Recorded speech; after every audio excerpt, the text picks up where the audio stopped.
Boston Lyric Opera is extremely pleased and proud to be presenting the East Coast premiere of this new work by Rachel Portman. It's in a co-presentation with the Wang Center for the Performing Arts. As I mentioned, it's the East Coast premiere. We had to fight pretty hard to get it here. We're very proud to be doing it. It opened at Houston Grand Opera in 2003, and it's played in Milwaukee, and now it's making a stop here on the East Coast. Portman, it's her first opera. She's best known for writing film scores, actually. She won an Oscar for Emma.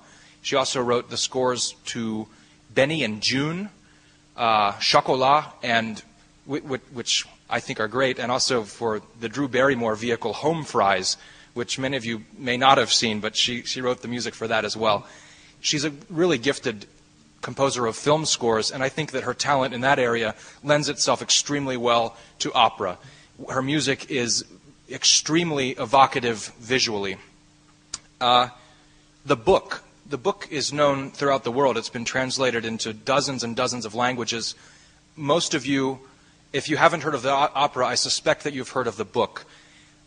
It is a musical interpretation of the much-loved book by Saint-Exupèry. And if you're like me, you encountered the book before you encountered the opera.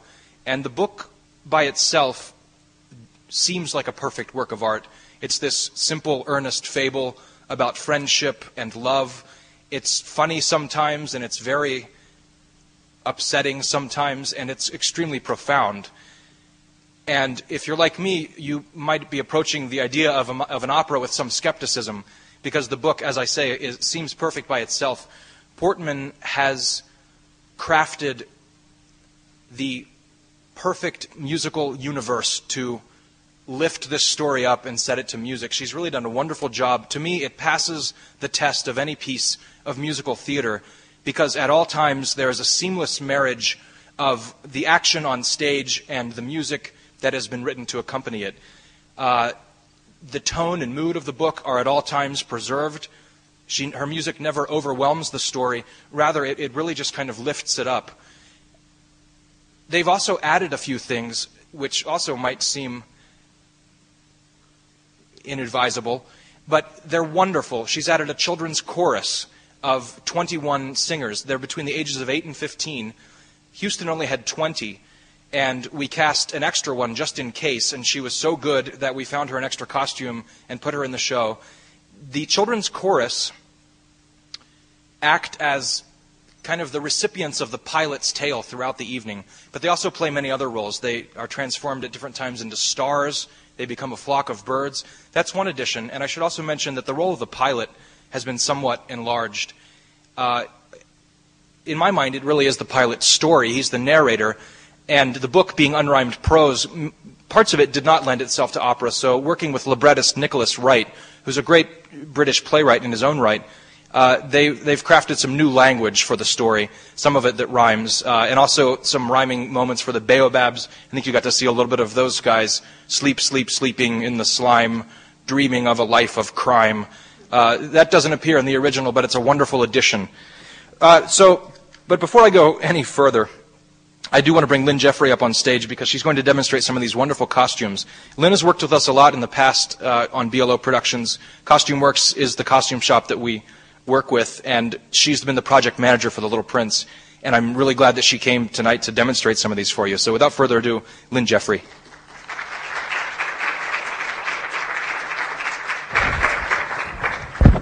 Let's see if I have this turned on. Welcome, and thank you for coming out tonight to hear me talk about costuming The Little Prince. I guess Luke filled you in about my job at Costume Works. We've had a long-standing relationship with the BLO and have been supporting their shows for over 6 years now. You are in for a real treat if you're going to see The Little Prince. The costumes are really exquisite. The colors are incredibly vivid. They're full of lots of wonderful textures, and the shapes are extremely sculptural. They're almost like little head-to-toe pieces of art. The costumes were originally built by the Houston Grand Opera Costume Shop, but the show was so involved that they also used a costume shop in New York, Corelli Costumes, and also a very famous theatrical milliner, Rodney Gordon. Hats play a huge part in this show. There's only 3 wigs in the whole show. Everyone else has some sort of wonderful, elaborate headdress.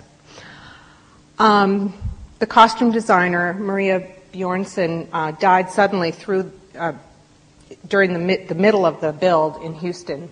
So her assistant, Sue Wilmington, took over, and they call Sue the costume realizer. So that's unfortunate, but that's that story. The costumes were built originally 2 years ago, and then they went to Wisconsin, were used there, and then they went to the BBC and were used there, and then they went back to Houston. So they've been in 4 productions before landing here. So my job is to fit the costumes to our singers and repair things, and also to make sure that they look as close to the original costumes as possible. I mean, as close, they haven't faded, they haven't gotten shabby, the shapes are still right, and they still fit our singers the way they fit the original singers.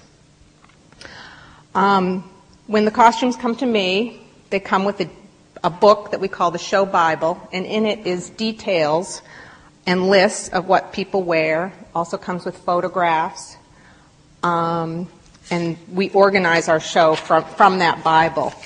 Once we have everything organized and all the pieces together, the singers come to Costume Works. We're in Somerville, and they make their way over to us, and we fit the costumes on them. Now, sometimes this really goes well because the singers are the same size as the original singers, and all we need to do is hem a little something or do some repairs. But sometimes it's a major reconstruction or even a rebuild. This is the snake. Isn't this wonderful costume? Look at this tail, and he really uses it. Such a long tail, we had to give him a rehearsal tail that he's been working with. But this costume, and he does have pants, I want you to all know, I just didn't bring them, okay? Couldn't bring everything. But we knew this was going to fit our singer because we matched our measurements to the original singer's measurements, and they were pretty close. But since then, it had been altered down to fit someone, at least 2 sizes smaller. So that when we had our fitting, we had to take out, the center back seam, these seams, the underarm seams. We had to take the sleeves off. We took the tail off, and we let everything out. And then we had to put it all back together again and have him back for another fitting. And luckily it did fit. And luckily there was painting. Can you see how it's painted here? So the painting went through into the seam line. So isn't this gorgeous? And I've told that this looks very green on stage with the lighting. But this is a holographic fabric that they overpainted. The collar is velvet, which I think has been tie-dyed because it's all sorts of variety of colors. And after the show, you can come up and look at these up close. And the tail also has been painted. So you can see how they got so much variety of texture in these things. They use the holographic fabric, the velvet. This is a different fabric. This is a different fabric. The pants are a stretch velvet with metallic in it. And with this, he's one of our few characters who has a wig. He wears a blue, very slicked back human hair wig. They sent shoes for this person, this snake costume. They're Cuban-heeled, pointy-toed shoes. Unfortunately, our singer was a size 15, so the shoes they sent didn't fit. I had to go find those. So that's one part of my job, is just filling in where things don't fit or where they didn't send things. And shoes are always a big blank. Sometimes they don't send shoes at all. Sometimes they only send the shoes that are real specialty items. So this is our snake. Another costume I brought that I thought would be really interesting would be one of the hunters. There's 4 of these guys. They're all in different colors. And they wear these hats. I'll demonstrate. Aren't they great? They're very heavy. I don't think singers are very happy to wear them. But they're constructed on a helmet. Oops, sorry about that. a construction helmet with an interior that's adjustable with this thing. So they're very cleverly built. And this is lots of different kinds of silk that they've tied on to give this kind of raya rug effect. And the hats are all different colors. 4 of them, they're all different colors. The suits are all different colors. The fabric on this costume was originally white, was over-dyed, and then they do this technique that's kind of like a squeeze dyeing and dipping into a darker color. So you have this sort of blotchy, uneven thing. And then over that, they've painted, I don't know if everybody can see, they've painted even more texture into it. So that's how they get all this really great texture. I'm not sure. I also brought the costume sketches. I don't know if you can see very well. You can come up later, like I said. And this is a picture of the hunters. You have an orange, a green, a brown, and there's a blue one. So this is another piece of information I get with the show Bible, which is the original sketches and fabric swatches. This costume is particularly interesting, I think, because of its shape. And the way they got the shape is really cool, because they built something that's lightweight, and that's always appreciated by actors and singers because the lights are hot and you can really sweat a lot. So I'll show you. And it's on a jumpsuit because it obviously can't really hang from the waist because there's no waist here. So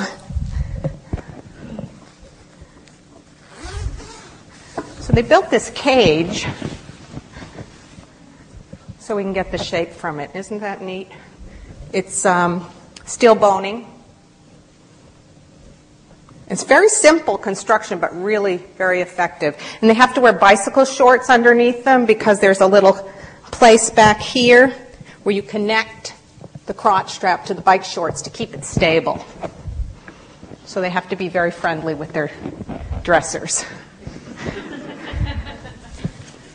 Okay. So they're pretty dramatic. There's 4 of them. They also have Cuban-heeled, pointy-toed shoes. Yes? I mean, the fabric's been hand-dyed, hand-painted. If you had to make it a lot bigger, how would... Well, that is a problem. I had to lengthen the sleeves on some things and take some things out, and the color was different. I had to just go back in there and mix up dye and paint and just kind of do my best to blend it in. Some things are painted and dyed after garment's made, and some fabric is treated before the garment's made so that the whole piece of fabric into the seam allowance is all the same. I think this was dyed certainly before the garment was made, but then afterwards it was painted because you can see that the lines go across the seams. You could never match those. And then, of course, he has bullets in here. I don't know why he only has 4, because he has a lot of bullet holes. And they have great big guns that they carry. This is another more traditional kind of fat suit way of adding. And this is what is really hot. And people aren't so fond of this. But we do make the drunkard wear this. And he also wears a giant barrel which around his body. So, like this. And our drunkard is a little bit bigger than the original one.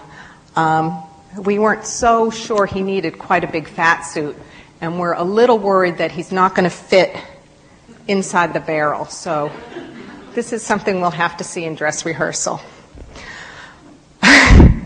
But this is your traditional fat suit, and that's how you get, those great body shapes.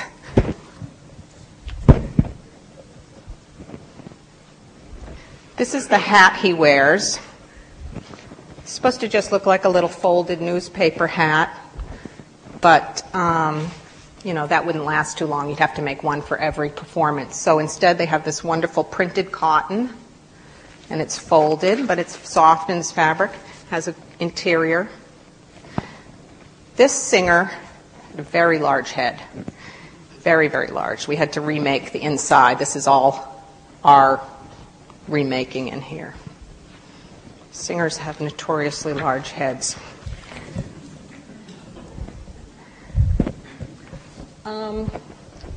I brought one other hat to show you. This is what the Rose wears. Let's get her sketch out.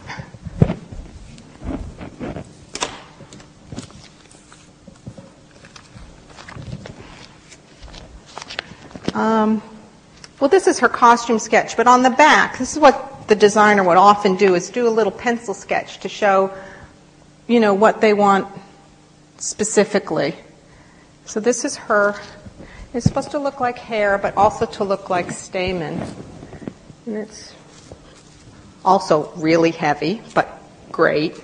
And it's made of plastic tubing, which has just been dyed. You can just throw plastic into a dye pot and boil it, and it will take color.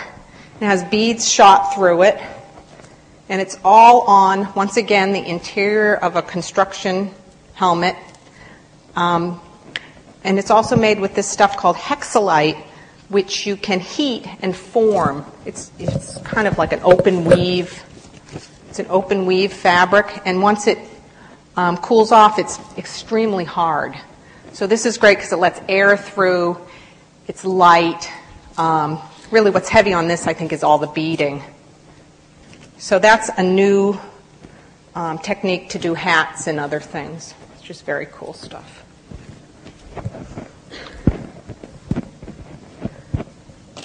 The baobab trees, you guys got to see them on film. They're pretty great. And extremely interesting costumes. Originally, they wore plasterers' stilts, and then, so their plasterers' stilts, which are about this high, they're standing on stilts. They have the huge tube, and then they go about 2 feet above the head, so they were incredibly tall. I guess they were so tall that they couldn't really fit on stage in Milwaukee, so then they took the stilts off, and then they found out the trees could actually move better and be more active and have better choreography without this stilt. So they no longer have the stilts, which I think is a huge relief because it's a hard thing to learn to be on stilts, but it's very dramatic. But these are costumes are built on a harness that they wear like a backpack, and then it has a steel reinforcement here with a head, with a space for the face, and then it has plastic ribbing, and then this beautiful ombre fabric over it. The plant life is all made out of foam, and it's all painted, and they're just incredibly, really cool construction. They have sticks that go into pieces on the harness that go all the way up to the end, so the singers can grab the sticks and shake them like that and get the leaves on the top to shake. And they can also bring them up and down. Actually, when they first enter, they're on their knees, so they look really small. And then they stand up, and then they push the sticks up so that they grow really tall. And they're quite dramatic, quite wonderful. What else do we have? Oh, the one costume that isn't so fanciful is the pilot, and he is really quite realistic, quite classic aviator, leather bomber jacket, leather helmet, goggles, very classic scarf that's fringed. We got him period black lace-up boots, and these wonderful, very old-fashioned Western canvas pants. And he has very natural makeup and hair.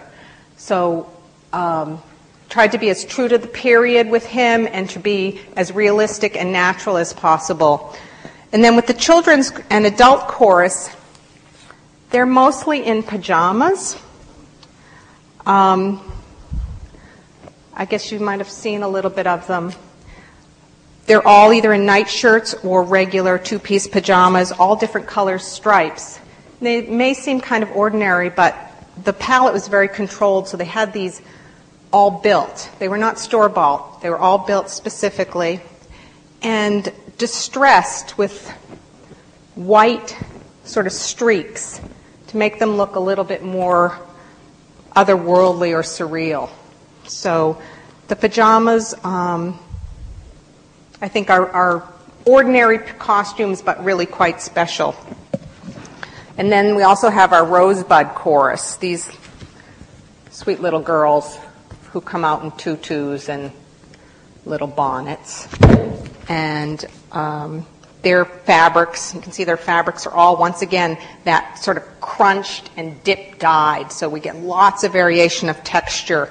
We also have a lot of different kinds of fabrics. You know, this isn't just one fabric. This is maybe 6 different fabrics in the petals.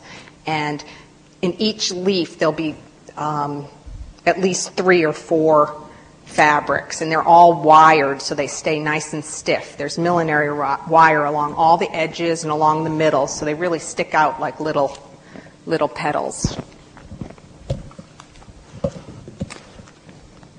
The snake has to turn into the Vain Man very quickly. He has 1 minute and 40 seconds to turn into the Vain Man. So what he's going to do is he whips off the jacket, keeps the pants on, and puts one of those cages on over everything, puts on a jumpsuit, which is built on the same idea as the hunter, and then a jacket, and then this hat. So they've tried to accommodate these quick changes with costumes that could be worn over other costumes. There's lots of that.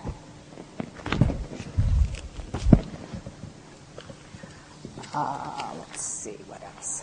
Oh, there's also several costumes that we just see, at least in the beginning, through just the portal, like water. So if we just see the upper half of the body, what becomes really important is, well, especially on water, is her hair, which is long, white, blue hair that has bits of mylar in it, and it's very, very dramatic.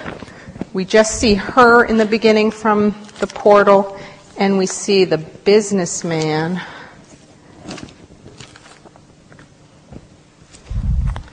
He's wonderful. He has a bald head that's built out of latex, that's built up to be about this thick. You can see. And big bushy eyebrows and a big mustache. So these are something that singers have to contend with too. You know, they're trying to sing, but they also have to deal with like a big shaggy mustache in their mouth and, you know, a latex head, and, you know, they're sweating and they have to wear this woolen suit with a fat suit underneath it. So, you know, they sacrifice a lot to wear these incredible costumes. This costume, the businessman, actually, they sent 2 of them, one small and one big. Obviously, there had been a singer that couldn't fit into one of them, so they had to build another. Our singer was kind of in the middle of the 2 suits, so we picked the one that fit best, but had to do a pretty major alteration on him. He looks good. Oh, how could I forget? Our little prince. He's looks very, very sweet. His costume is not extravagant. It's a little jumpsuit, but the fabric chosen is very soft and very poetic. He has a beautiful drapey scarf and wonderful spiked up hair. And here he is trailing his little volcanoes that he cooks his breakfast on. And you'll get to see him because he's going to come out in costume to sing. You guys, do you have any questions? Do I have time for questions? Yeah, I'd like to open the floor to questions for Lynn for 1 or 2 minutes, and then at the end, all of this will be available for you to come down and look at the renderings and ask her questions again. But let's take a couple minutes for questions, if anyone has any. I see a couple hands. How about you? Sure. The costume change from the snake to Mr. Vane. Yep. Is that part of the story, or is that because of just due to a comic? It's not due to the story. It's just most singers play several characters. The hunters are also the baobab trees. They're in the chorus. One of the hunters is the geographer. One is the businessman. So they play at least 3, if not 4 parts. So there's, it's interesting in opera. It seems like the composers try to build in time for costume changes, which doesn't always happen in drama, but so we don't often have quick changes. Anybody else? What do you do if you need to cast an understudy with the costumes? Quickly have to change the sizing? We don't provide a costume necessarily for an understudy. What we'll do is we'll go and do a fitting very quickly and alter it. Yeah. And luckily, we've had some people who have dropped out before opening or during the show and had to change things pretty quickly, but I've never had somebody, call in sick a half an hour before the show, luckily. Yes? I wonder if there's any connection between the texture or, level of distress of the material and the kind of music that character is going to be singing. Like, is Snaky singing kind of like a bright, sparkly... I'm not as informed about that because I didn't design the costumes. I would certainly think there would be. I mean, I know there usually is with, the character, his fabric is very slick, and he's a very sort of slick character. I think texture just visually, was very important for this show, for there to be lots of, lots of humor and lots of things to look at. Yes? Oh, I don't know that. Maybe you can answer. He's from Houston, I know. We have 2 princes, and they're both Texans. They both were in the December 2004 revival of The Little Prince. The original Little Prince, Nathaniel Irvin, his voice changed, so they looked for some others, and we brought these 2 all the way from Texas. They were so good. And the one you'll hear tonight, his name is Jeffrey Walter, and the other's name is Jeffrey Allison. One is 12 and one is 13. Yeah. We have time for one more, I think, before we move the table and bring out the singers, if anyone has a question. I see one over here, Lynn. How did you get interested in doing all that hard work? It is hard work. There's a lot of late nights involved, I'll tell you. I went to Mass College of Art and majored in fibers. And got my first job at the Boston Ballet in the costume shop building the Nutcracker about 20 years ago, the new Nutcracker, 20 years old. And just, it's very addictive being costuming and being involved in theater and opera and dance because it's a lot of fun and it's also immediate. You get a lot of gratification. You see your work up there. But if you get sick of a project, it's over and you can move on to the next thing. It's also great to work with a group of people. It's very collaborative art. It's a lot of fun. But there are a lot of late nights. It's very gratifying. Well, Lynn, thank you. Okay, thank you. If you can bear with us for one moment, we're going to move the table and then bring out the singers.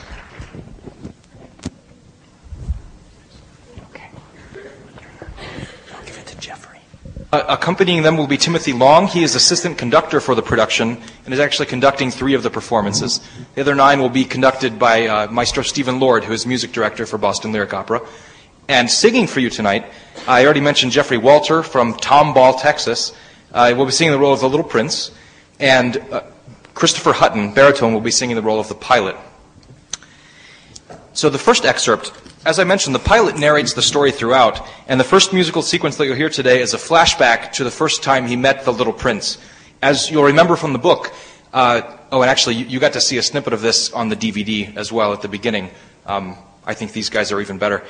As you'll remember, the pilot's plane has crashed in the North African desert, which is alarming because he's running out of water and he can't get it fixed, and as far as he knows, there aren't any people for hundreds of miles.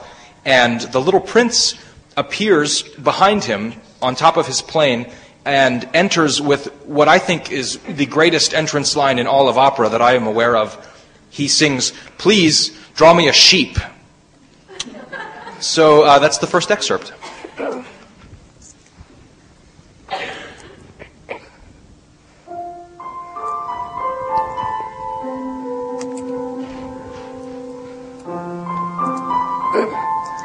Please draw me a sheep. What? Draw me a sheep. But what are you doing here? Please draw me a sheep. What's this thing? It isn't a thing. It's an aeroplane. What do you do in it? Every other week I fly from France, and every other week I fly back home.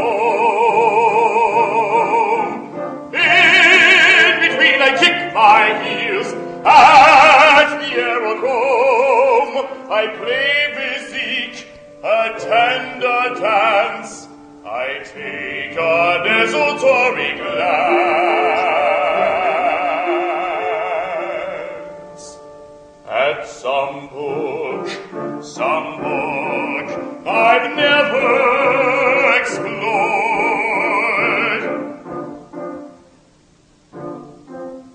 I'm bored, but every week my heart beats fast. Out on the runway strip at last, the NATO flutters on the flight controls, the engine splutters, and the aircraft rolls. Then a bang and a thump, and the hint of a prayer. I'm in the air, waveless, motionless, I climb into a world outside of time, where I hang in perfect poise. Trees and houses look like toys. I'm in the air, now my soul takes flight into a holiday of light. I hold the stars in the palm of my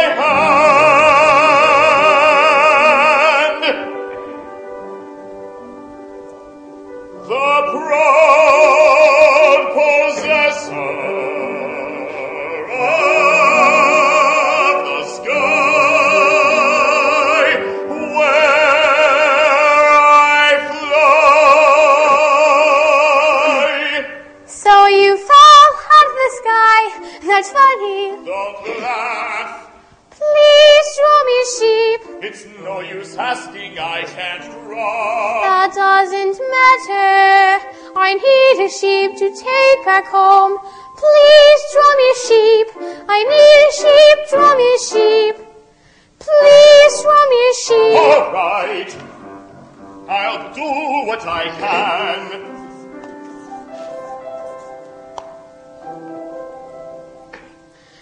This one is already quite sick. Draw me another. Is this one better? You can see for yourself that's not a sheep. It's a ram, it has horns. What about this? That sheep's too old. Draw me another. I want a sheep that will live for years. Draw me another one. One more try. This is the crate, the sheep is inside. Take it or leave it, I've work to do. This is just the kind I wanted. Look, he's sleeping. What? Aren't they great? As you heard, the only sheep that will satisfy the prince is the one that he can't see. It's the one inside the crate. And they've illustrated very simply what I think is one of the great themes of the book, that anything essential is invisible to the eyes, that one sees clearly only with the heart. That's one moment out of many that they've lifted up and musically created a wonderful moment. And the pilot is such a great baritone role. As I mentioned, Portman's music is visually very evocative. I feel like in his aria, she perfectly captures the feeling of being aloft, of being in flight as he sings, I'm in the air, now my soul takes flight. And the orchestration for that section is really marvelous as well. Tim plays beautifully, but imagine it at the Schubert Theater with a full orchestra, and it sounds even better. Let's see. Following this scene, several days pass as the pilot gets to know the prince a little bit better. As you'll remember from the book, the prince never answers questions, he only asks them. So the pilot learned how he came to be on Earth only bit by bit. In one memorable sequence, the little prince describes how much he loves to watch the sunset, that on his tiny planet, whose official name is asteroid B612, and it's not much bigger than a house, really, that he watched the sunset 44 times one day because all he had to do was move his chair slightly to watch the sunset over and over again. And then when he's feeling sad, he likes to watch the sunset. And one of the last clips you got to see on the video as you filed in was the sunset, which is another moment where the composer has created some really beautiful music to accompany a beautiful lighting change where the lighting designer has recreated the look of a sunset as the prince sits atop the pilot's downed plane. In the next excerpt you'll hear today, though, the little prince sings his aria from Act 1, On My Planet, There's a Flower. He's telling the story of the flower he left behind on asteroid B612. The pilot, of course, is trying to fix his plane, and he's not very interested in answering the prince's endless questions. He tells the prince that he's working on something very serious, and as you'll hear in the excerpt, the prince sets him straight. He says, "You talk like the grown-ups, you confuse everything. A man who says he's serious over and over again isn't a man at all, he's a mushroom," which is another great theme in the book that made it into the opera. And the prince then follows that by singing about something that is very serious to him, his flower that he loves, that he left behind on his planet, that he's beginning to worry about. So, once again, Christopher Hutton, Jeffrey Walter, Timothy Long, On My Planet, There's a Flower.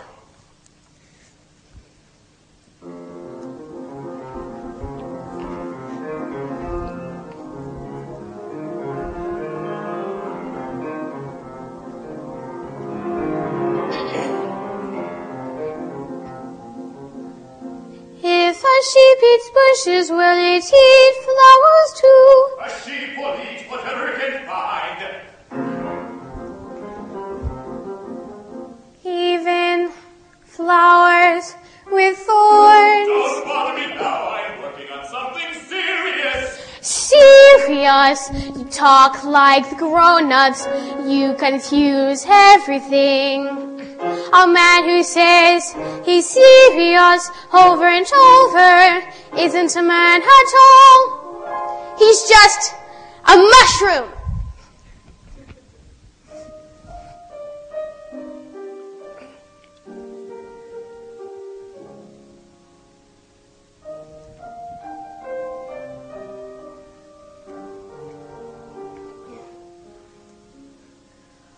On my planet there's a flower like no other in the skies. You would think she's vain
but serious.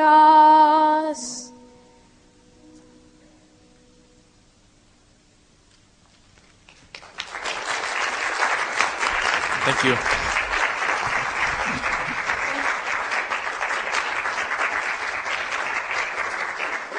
So following the prince's ode to his rose, there are many wonderful incidents in the opera that we don't have time to show you tonight. And of course, we only brought 2 singers. As I mentioned, there are 29 more singers in the cast. So there are a lot more people. You'll just have to come see them. In short, he flies to Earth, of course, in Act 2. But in Act 1, he's flying to all these different planets and meets all these really strange adults. Of course, throughout the book, as you'll remember, adults are almost entirely foolish and blind to what's really important, except for the pilot, who manages to, after meeting the prince, to see things through a child's eyes again. And that's why the pilot has some of the loveliest music in the score. But the adults, their music is, across the board, they're just foolish. He meets a vain man who immediately, upon meeting the prince, tips his hat and says, "Ah, you must be an admirer," and goes on to play a kazoo solo, which to me perfectly captures the essence of vanity. He meets a drunkard who drinks to forget what he is ashamed of, that he drinks all the time. He meets a king to whom the world is extremely simplified. All men are subjects. And for each planet, Portman really has created a distinct musical language, a different universe for each planet, for each adult that he meets in Act 1. But of course on Act 2, he's landed on Earth to see what he can learn. He meets a fox who teaches him about friendship. She sings, "People have no time to learn. They buy things ready-made in shops, and there it ends. But since there are no shops where friends are sold, people have no friends." He meets 1,000 other roses in a rose garden who look exactly like his rose on his planet, asteroid B612. And at first he cries because he thought that his rose was unique in the entire universe, and he's devastated to think that there are others like her. But then he remembers the lesson he learned from the fox about being tamed, about what it means to be friends with someone, that a bond is created, and he's not upset anymore because he remembers that, of course, his rose is still unique in the universe because she's the only rose that he loves. And it's at that point that he decides that it's probably time for him to leave Earth and try to get back to his planet. And that's where the snake comes on, of course, and helps to transport him back to his planet. This upsets the pilot greatly because at this point they've been together for several days and they've been becoming friends. When the prince announces that it's time for him to leave, the pilot, as you'll hear, is scared and upset. He's asking him not to leave. And that's the final excerpt that you'll hear today.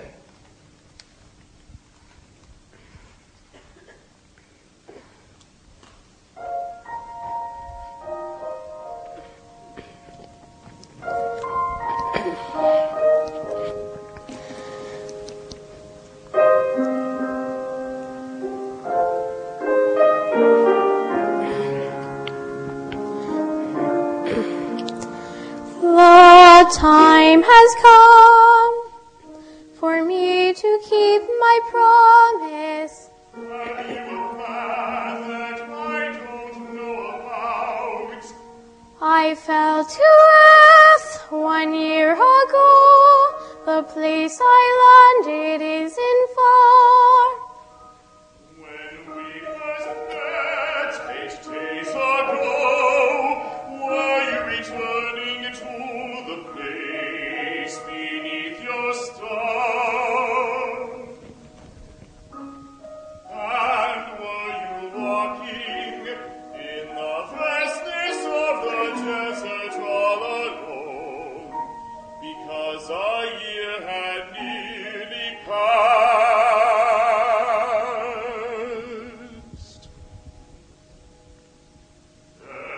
Then I'm afraid.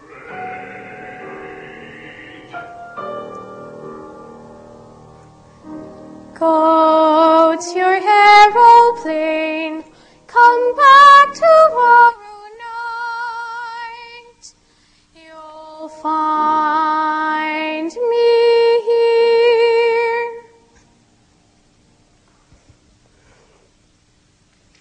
Okay. Thank you again. We designed the preview program to end on a bit of a cliffhanger. If you haven't read the book, you don't know what happens. We kind of have ended with a question here. Have you a plan that I don't know about? The idea being, I guess, to entice you to join us in the theater. As I say, it opens at the Schubert Theater on February 16th. It runs through the 27th. These two are in it. He's in the pit.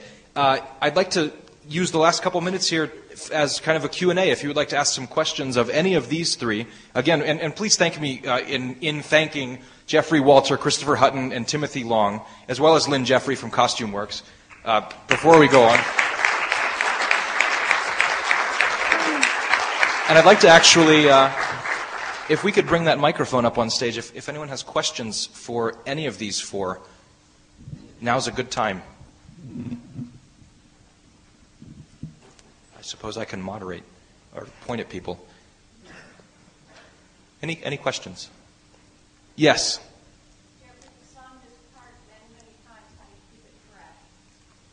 It's hard. A lot of voice lessons, and I warm up and I sing it over to make sure it's good. And if it's not good, I keep singing it until it's good. And in the character, I read the Little Prince book to get in the character. Welcome. Thank you. Any other hands? Yes. Lynn, does your shop build costumes from scratch for a new production as opposed to what we did with this one? Yeah, I think the last one we did was Akhenaten, and that was completely built from scratch. A lot of times what we'll do is the chorus might be rented, but we'll build the principal. Aida is built from scratch completely, but it's very expensive. Even this production, a lot of different companies got together to support it. So it doesn't happen very often, but when we do, we love it. And my shop does things for other companies as well, and we do a lot of building from scratch. Yes. Do you guys sing in other languages too? Yeah, go ahead. I sang in Turndot. That was the chorus. That was an Italian. Yeah. At opera singing, I've taken French, German, and Italian. I speak Italian and a little bit of French. German, not so great at, but we do sing in those three languages. And our upcoming opera after this opera is Eugene Onegin, and that will be in Russian. So it's Russian as well. A lot of language classes. And Tim, of course, working with singers, knows the languages as well. Do you want to speak to that a bit as being a vocal coach? What do I say? What do you say? Well, naturally, since the singers work in so many languages, I have to keep up on the languages myself. And I actually end up in certain places teaching classes in the International Phonetic Alphabet, which is a system that opera singers use to learn the pronunciation of languages so you can be understood. Because, of course, there's so many languages in classical music that there's only a small percentage of people who can actually speak all of them fluently. So you have to have some system. So we have a set of symbols where you can actually learn how to sound nearly fluent, especially when you're singing, because it's a little bit different. It's fun. Of course, super titles are a contentious issue in opera today, but we use super titles in all of our productions where the English text is on screens above the stage. And even in The Little Prince, we are providing an English, well, not a translation, but it's being broadcast. There are many, the poetry in the show really is lovely, and there are moments, choral sections, where there are lots of groups speaking different words at the same time, so you might appreciate having the text up above there. But if you're a purist of sorts, you can just look away. Any other questions? I see two. I'll start here. After Boston, what next for The Little Prince? Well, as I mentioned, it's very expensive to do an original production from the ground up, so this was a co-production between 5 different opera companies. And in Boston, it is being co-presented by BLO and the Wang Center. So it's already been in Houston, and it's been to Milwaukee at the Skylight Theater, and I believe it goes to Santa Fe next. Yes, Jackie, you can answer that question. Wow. Tulsa also. Oh, that's right, in Tulsa Opera. Not yet.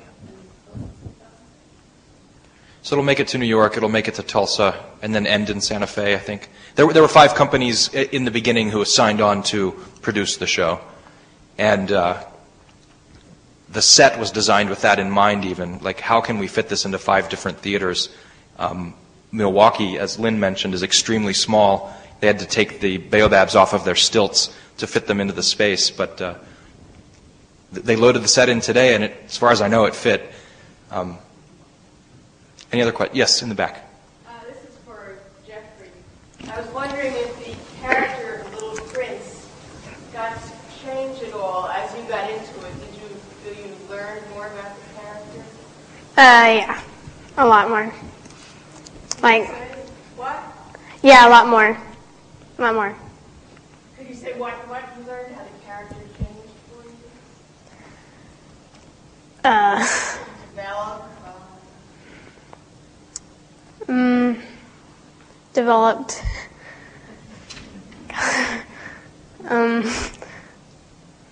Okay. Than you thought it was when you first read it? The character's pretty same as in the book. He's sort of the same. In this one, he's really more outgoing, so it's a lot more outgoing in this one.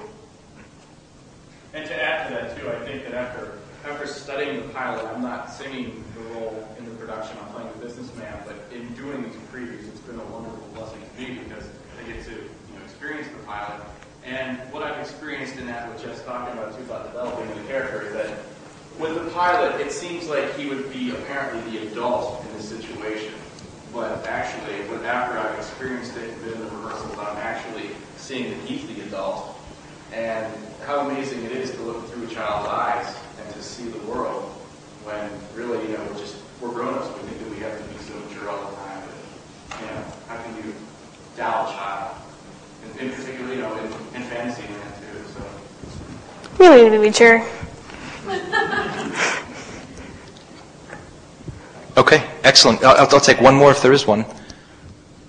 Sorry to put you on the spot, Jeffrey. Is there one? Yes, sir. How long does it take to learn the opera itself, aren't you? A month. That's a good question. A month. Takes me to learn the whole opera in a month. Now you work with several different people. You work with a vocal coach who helps you with the music, and of course the stage director, I guess, who deals with character. Have you worked with 2 different directors on this show? Me? Yes, Jeffrey. Yes. 2 different characters? 2 different directors? Oh, wait, Denny. I worked with Denny, and I worked with Ellen, and I'm going to work with Francesca. Right. Yeah. That's directors. They're all... Yeah. Oh, and Sarah, the assistant director. Oh, yeah, Sarah. There are dozens of people standing in the wings watching poor Jeffrey calling things out. Well, listen, you've been a wonderful audience, and I also want to thank the artists again for coming out tonight. You can come down and have a look at the costume renderings if you like. And thanks again for coming out.